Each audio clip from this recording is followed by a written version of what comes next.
कौन से ऐसे मुद्दे हैं जिनको लेकर भारतीय जनता पार्टी आज तीसरी बार लोगों के बीच जा रही है? किन उपलब्धियों को आप संक्षेप में बताएं कि किन उपलब्धियों को लेकर आप जनता के बीच उतर रहे हैं? देखिए, सबसे पहले इस देश में से आतंकवाद और नक्सलवाद, ये दो ऐसी समस्याएं थी जो कई दशकों से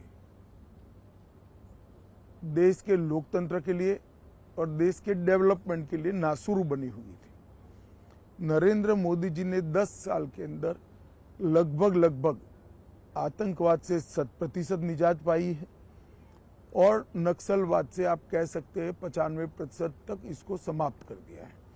आज बिहार, झारखंड, मध्य प्रदेश, उड़ीसा, तेलंगाना, आंध्र प्रदेश, महाराष्ट्र, ये 7 राज्यों में से नक्सलवाद पूर्ण रूप से समाप्त हो चुका है। छत्तीसगढ़ के 4 जिलों में बचा है, वहां पर भी अब भारतीय जनता पार्टी की सरकार बनी है और विगत 3 महीनों के अंदर ही लगभग 100 नक्सलवादी मारे गए। मुझे पूरा विश्वास है मोदी जी के तीसरी बार प्रधानमंत्री बनने के बाद 1-2 साल में ही देश नक्सलवाद से मुक्ति पा लेगा। दूसरा बड़ा इश्यू है, देश की इकोनॉमी सब दृष्टि से चरमराई हुई थी। पॉलिसी बनती ही नहीं थी, उत्पादन की गतिविधियां बड़ी मंद पड़ गई थी, निर्यात ओंधे मुंह गिर रहा था, देश की सारी सार्वजनिक बैंकों की बैलेंस शीट भी न बन पाए अगर सच्ची बनाने जाए, इस प्रकार की स्थिति थी।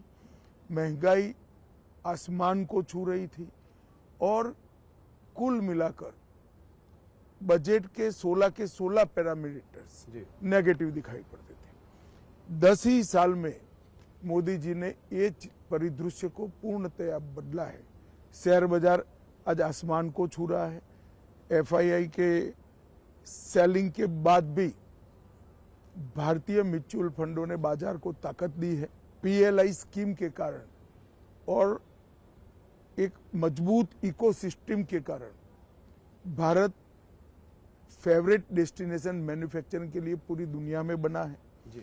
हमारे बच्चे स्टार्टअप हर रोज रजिस्टर कर रहे हैं, हमारी कंपनियां हर रोज पेटेंट रजिस्टर कर रही हैं, ढेर सारे स्वरोजगार के अवसर पैदा हुए हैं। सभी की सभी बैंकों की बैलेंस शीट आज बहुत अच्छी बन चुकी है। इंडस्ट्रियल ग्रोथ के जितने भी पैरामीटर्स हैं वो 25 साल के टॉप मोस्ट मार्किंग पर हैं। एक्सपोर्ट रिकॉर्ड तोड़कर आगे ही बढ़ता जा रहा है।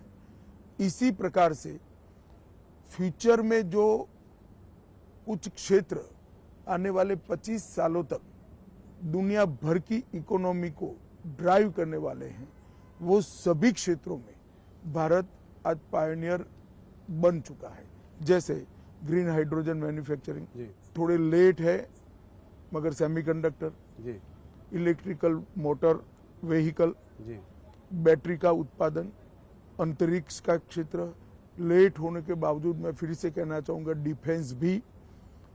इस प्रकार के कई क्षेत्रों के अंदर जो आने वाले 25 साल तक दुनिया की इकोनॉमी की दिशा और दशा तय करने वाले हैं, वहां आज भारत एक मजबूत फाउंडेशन डाल चुका है और ये फाउंडेशन पर एक बड़ी इमारत होनी है। तो इकोनॉमी भी सुधरी है, सुरक्षित भी हुआ है।